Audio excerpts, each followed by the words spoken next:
Happy Monday, everybody. Donnie B, LPR Sound Foundations. Glad to see you.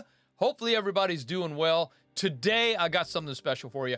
I want to share with you some analog console mixes that we've done. I want you to hear them, but I'm also going to make them downloadable so you can download them and listen to them on your system. I've got my in-ears in today because I want to hear what's going on as well. But basically what I've got is I've got 3 versions of the same song. Now, the mix is entirely exactly the same in the box, or ITB as we call it. And that means that we mixed inside the DAW. I think on this one we used Pro Tools. But we monitored and we brought everything out through an analog console. So there's 3 different versions of the mix we're going to listen to. The first version was strictly in the box. We mixed entirely in the computer and we bounced it out as you do on a DAW. You do a bounce. There's your song. It's awesome, right? Now, the second one, we brought the mix. We didn't change the mix at all. It's exactly the same mix. It's that we brought it out from the DAW onto the master fader of the console. And yes, there was an SSL bus compressor inserted onto the master fader. Now, this one just was on the master fader, so the entire mix came out of the box onto the master fader, back into the DAW, recorded through the SSL Mix Bus Plus. So, the third song you're going to hear, we took the stems, not the multi-tracks. Now, there's a big difference between stems and multi-tracks. The multi-tracks are individual tracks, kick, snare, hi-hat, racked, all that, okay? The stems are all the drums bounced to a 2-track. All the guitars bounced to a 2-track. All the vocals bounced to a 2-track.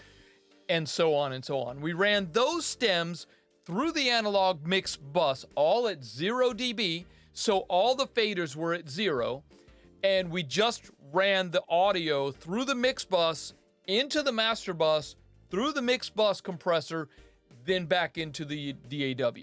Okay, so do you understand you understand what we did? Number 1, you're going to hear strictly in the box. Number 2, you're going to hear just came out onto the master fader. Number 3, you're going to hear was through the mix bus, into the master bus, back into the DAW. There is a difference. Now, we didn't change the volumes. Nothing was good. Nothing was different. The mix was exactly the same. It's just what the analog console, the analog signal path does for your signal. Yes, it has something to do with the SSL bus compressor, obviously. Now, you do have those in the software. They're not quite the same. They just don't punch like the ones, like the hardware unit. They do a great job. I mean, don't get me wrong, I really enjoy them, but they do a great job. But having the hardware version is entirely different. I just want you to hear the difference of what an analog signal path can do for your signal.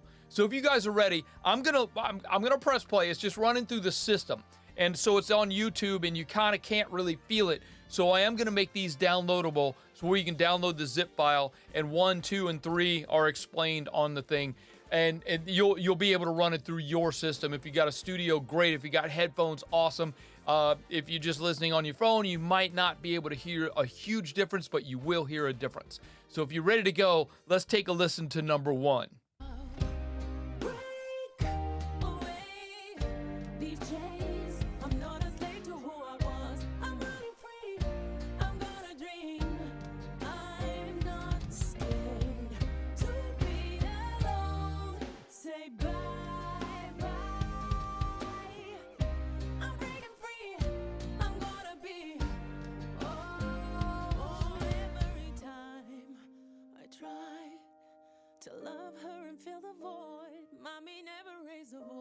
So I want you to pay attention to the bass line. There's some toms in there. I know you couldn't really hear it in this version of it. So there's some toms in there. And then when we get to that piano part's going to come out in the next one. So here's number 2, DAW to master bus. Break away these chains. I'm not a slave to who I was. I'm running free.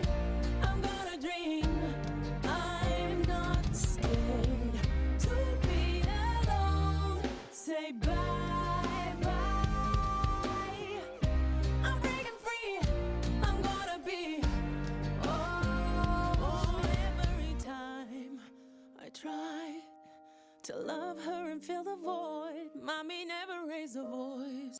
So that was the second one. Notice the piano was a little bit more present. The bass line was a little bit bigger, and you could actually hear the toms in this one. So here's the third one. The third one went from the DAW to the mix bus to the master bus. Big difference. Oh, break away these chains. I'm not a slave to who I was. I'm running free. I'm gonna dream. I'm not scared to be alone. Say bye bye. I'm breaking free. I'm gonna be. Oh, every time I tried to love her and fill the void. Mommy never raised a voice. So you can really tell the difference in the third one. You really feel the compressor on that one. That one was hitting pretty hard. And it's just simply nothing changed in the DAW. It was just where we listened to the songs, where we listened to the mix. That's all it was. That's the only difference. And yes, we did run through an SSL bus plus compressor. And that's what gives it that bigness. On that third one, man, that bass line just kind of comes out and it's really aggressive and in your face. And it's just the analog signal path. So hopefully you guys got something out of this. I know you can't really hear it that well on YouTube, but I am, like I said, look for the link below. This is going to be downloadable. You can download this and monitor it on your system that you're very familiar with. Headphones, speakers in your studio, wherever you listen to music. So hopefully you guys got something out of this and you're going to run out and buy yourself an analog console today. Look, you don't have to have a big console. Anything will do, even a cheap Behringer. As long as you're going to run your analog, as long as you're going to run your digital signal through an analog path, you're going to add some warmth. You're going to add some bigness to it that you cannot get in the computer. And that's what makes analog summing way better. Yes, I said it. Analog summing is better than strictly DAW. And if you want to argue with me, please leave a comment. And we will see you on the next one next week. I'll see you on the blog post on Wednesday. My name is Donnie B. I'm with LPR Sound Foundations. I will see you next time. Peace.